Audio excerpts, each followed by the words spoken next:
SACD3, a startup based near Detroit, was founded to develop inexpensive, high-energy batteries for portable electronics and electric vehicles.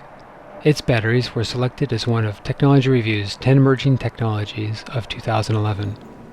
The company's founder and CEO, Anne-Marie Sastry, describes the company's technology.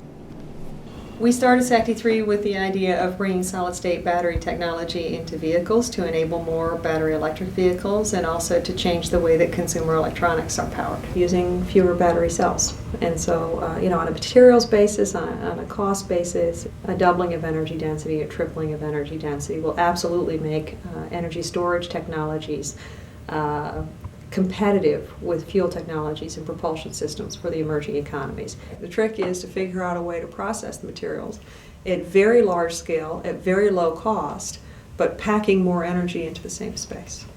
And solid state is a way to do that, and that's what SACD3 is working on.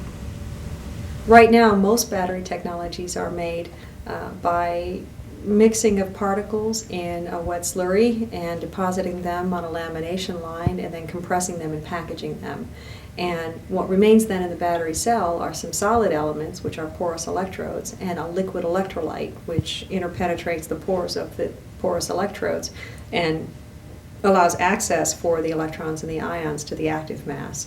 A solid-state battery, by contrast, doesn't have any liquid in it, and just like solid-state processing has become common in all kinds of consumer goods, solid-state processing is, of course, an objective in the battery industry as well.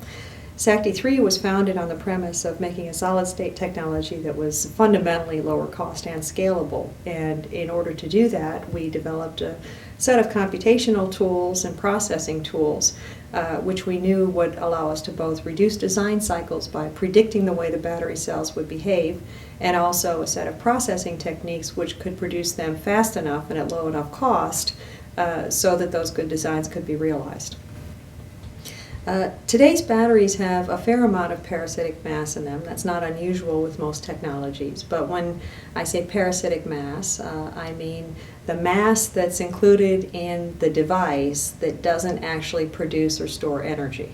Right? So we have carbons that are added into batteries to improve the conductivity so that the electrons can move from the electrode to the current collector. We have ceramics that are used in concert with the separator to provide it with a higher strength and higher stiffness to prevent dendrite formation, but that don't actually improve the diffusivity or the energy density of the materials.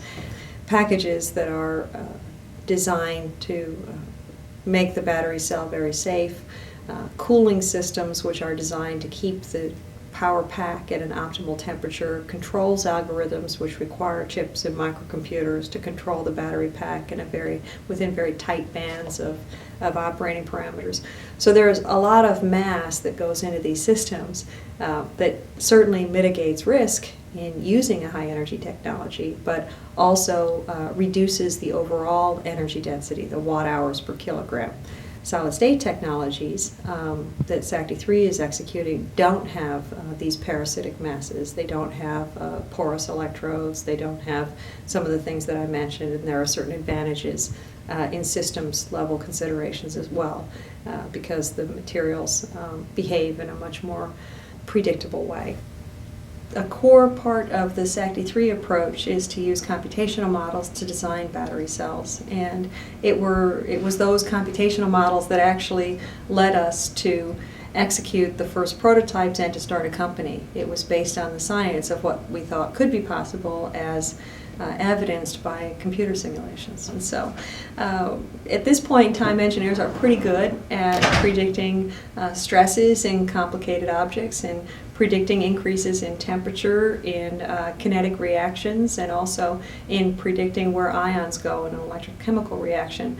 But combining those and then using optimization algorithms to make sure you've got not only a good material but the very best material you can have is challenging. And so we've had to, in the early part of development of the company, we did some invention in that area. And we did develop some things that we don't think anybody else had developed, but it was toward our aim of making better battery cells. Billions of people will be deciding in the next 10, 20 years, what will propel their personal transportation. If present trends continue, they would select IC engine propulsion, which has some well-known consequences for climate, for geopolitics, for many other things, for livability of cities. It's very important that technologists put other solutions in front of people that are cost competitive and technology competitive, that may reduce some of the ill consequences of continued dependence on combustion technologies with fuel infrastructures.